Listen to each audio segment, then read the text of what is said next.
आऊज़ बिल्लाहि मिनश्शैतानिर्रजीम बिस्मिल्लाहिर्रहमानिर्रहीम। शुरू अल्लाह के नाम से जो बड़ा मेहरबान और नहायत रहम वाला है। उम्मीद आप लोग खैरियत से होंगे और इस वीडियो में इंजीनियर फैसल आपसे मुखातिब है। आप देख रहे हैं पाकिस्तान का सबसे बड़ा channel chemical engineering edge tech, जो कि केमिकल इंजीनियर्स और डीए केमिकल के स्टूडेंट्स के लिए तैयार किया गया है। इस चैनल में केमिकल इंजीनियरिंग के मुख्तलिफ सब्जेक्ट्स जिसमें industrial chemical process, industrial stoichiometry, chemical engineering, organic chemistry, mathematics, engineering informatic topics के अलावा इंडस्ट्रियल इंटरव्यूज़ के लिए शॉर्ट क्वेश्चन आंसर के लेक्चर्स भी शामिल हैं। आप मेरे चैनल को सब्सक्राइब करेंगे तो मेरी हर लेटेस्ट वीडियो आपको मिलती रहेगी। हमारी आज की वीडियो का टॉपिक है डीए फर्स्ट ईयर की मैथमेटिक्स, एक्सरसाइज 2.5 है, क्वेश्चन नंबर 2 है और इसकी स्टेटमेंट में है कि insert two geometric means between √2 and 2। तो √2 और 2 के दरमियान हमने दो ज्योमेट्रिक मीन्स को इंसर्ट करवाना है और फिर हम इनकी वैल्यूज़ भी फाइंड करेंगे। तो जब तक वैल्यूज़ फाइंड नहीं होती हम कहते हैं कि ये दोनों जो ज्योमेट्रिक मीन्स हैं इनके नाम हैं G1 और G2। तो ये एक सीरीज़ बन गई हमारे पास। अब इस सीरीज़ में से हमने डाटा भी उठाना है और दो किस्म का हम यहाँ से डाटा उठा सकते हैं। ऑफ कोर्स क्यों हमारे पास दो ही डिजिट हैं, तो जो पहला हमारा सीरीज़ की टर्म की वैल्यू होती है इसको हम A कहते हैं और जो लास्ट टर्म है इसके जो हैं दो इन्फॉर्मेशन हमारे पास हैं। दो इन्फॉर्मेशन किस तरह हैं, एक तो ये जो है वो फोर्थ टर्म बनती है यानी 1 2 3 फोर्थ, और दूसरा इस फोर्थ टर्म की वैल्यू भी 2 है। ठीक है, तो हमने यहाँ पे A4 इज़ इक्वल टू 2 लिख दिया और इसी वजह से हम इस सवाल को आगे प्रोसीड करेंगे, यही बेस बनेगी और हमने इस इंफॉर्मेशन को इस फार्मूले के ऊपर अप्लाई करना है और इसके बाद हम मज़ीद आगे प्रोसीड करेंगे। अब हमारे पास दो किस्म की इंफॉर्मेशन है, एक टर्म का नंबर और एक उसकी वैल्यू।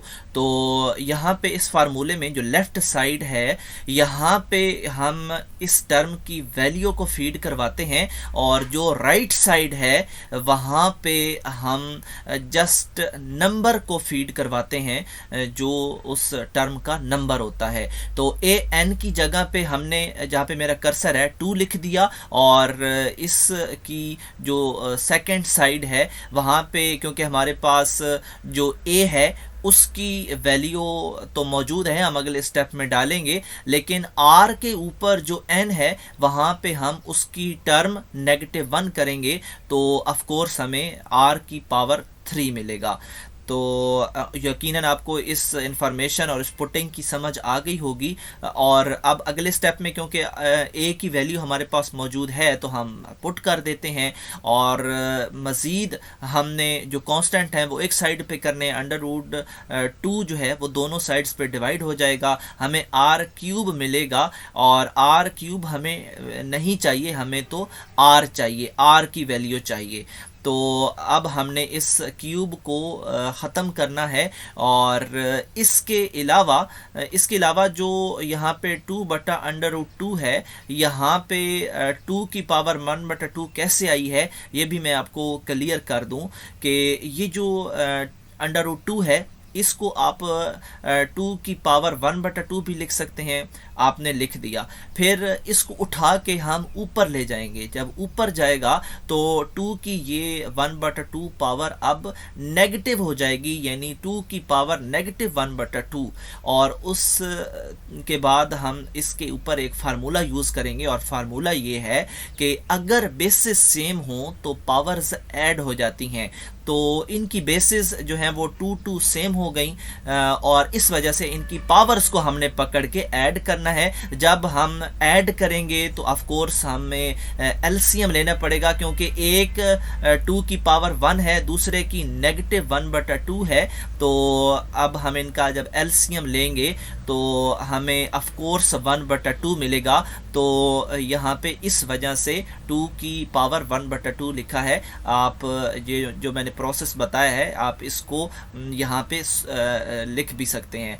और अब हमने जो इस r का क्यूब है इसको ख़त्म करना है, और इसको ख़त्म करने के लिए ऑफ कोर्स हमें 1/3 से दोनों तरफ जो है वो इसकी पावर लेनी पड़ेगी, और इसी वजह से ये ख़त्म होगा लेफ़्ट साइड पे और राइट साइड पे 2 की पावर अब 1/6 बन जाएगी, क्योंकि ये जो 1/3 है ये इस 1/2 से मल्टीप्लाई होगी। तो अब हमने r की वैल्यू हासिल कर ली है।